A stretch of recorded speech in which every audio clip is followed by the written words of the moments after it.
আসসালামু আলাইকুম। এই মিস্ত্রি হিসেবে দিকে আসেন তো আপনি। এটা কোথায় দিয়েছেন আপনার মাটিটা? এই মাটিটা হচ্ছে এয়ারটেল, এটা কিন্তু বালু মাটি না, ঠিক আছে? এটা কোথায় দিয়েছেন আপনার মাটিটা? কোথায় কোথায়? এখানে এখানে দিকে বাপুরা এখানে দিছে, এইখানে আপনি দিছেন, এইখানে আপনি দিছেন। এটা কি আমাদের লস হবে না লাভ হবে? এটা আমাদের ক্ষতি হবে না? হ্যাঁ, দেশের ক্ষতি হবে না? ভিতরে মানে দুর্বল হয়ে গেছে। জানেন ভাই কেন দুর্বল হয়েছে?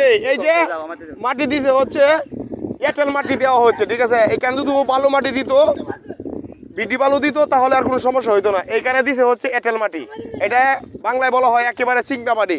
চিকনা মাটি রাস্তায় দেওয়া হয়নি। আপনাকে কেনা দিছে এই অনুমতিটা? কে দিছে আপনাকে এই অনুমতিটা? কথা বলেন মিয়া, ফাইজলামি করেন মিয়া। কোথায় আপনার কন্ট্রাক্টর? কোথায় আপনি কন্ট্রাক্টর?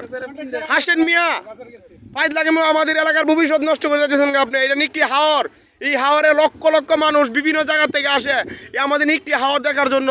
দেখছেন দেখছেন কত সুন্দর। এই যে এই জায়গার মধ্যে আপনারা কি দিয়েছেন, কি দিয়েছেন আপনারা? আসসালামু আলাইকুম সকলকে। আমি অনুরোধ করলাম আমার ভিডিওটা আপনারা সবাই দেখবেন মনোযোগ দিয়া। আমি চাই আমাদের এসএলএন সাহেব, টিউনু সাহেব যেন এই আমার এই কথাগুলো ফলো করেন। দেখেন এই যে একেবারে কি অবস্থা, একেবারে পানি মাইরে এই ভিতরে না, ঠিক আছে? আমি এই কাজটা আমি বাধা দিচ্ছি, দেখা যাক কি। আমার যদি কোনো ভুল ত্রুটি আপনারা কমা দিচ্ছি দেখবেন। আশা করি আপনারা সবাই আমার পক্ষে থাকবেন। এর ভিতরে যদি আমার যদি জেল হয় তো হবে, কোনো সমস্যা নাই, আমি ন্যায়ের পক্ষে আছি। এই যে এটা হচ্ছে বিডি বালু, এটা দেওয়ার দরকার হচ্ছে নিচে, এটা দিয়ে আস্তর বানাচ্ছে। এক গাড়ি আস্তর বালুর দাম হচ্ছে মাত্র 1800 টাকা। এই বিডি বালু আনছে 1000 টাকা দিয়ে, এখানে 800 টাকা এনে গাড়ি ফিসে লাভ।